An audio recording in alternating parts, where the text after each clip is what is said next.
يعد اللباس التقليدي المتحدث عنه لنهار اليوم من أشهر وأعرق الألبسة التقليدية الأصلية في تاريخ الجزائر، وترتديه المرأة في يومياتها العادية والمناسبات. إنه الزي التقليدي القبائلي، كما هو معروف باللهجة القبائلية ثاغندورز أو ثكثيوس نقبايل.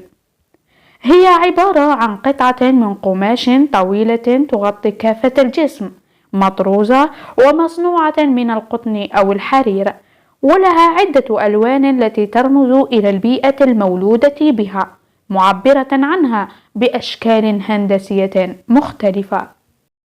يضاف له قطع صغيرة أخرى المعروفة بالفوطة، أو كما تسمى باللهجة القبائلية إفوذة، وثغطاس، أو كما تسمى بالسبتة.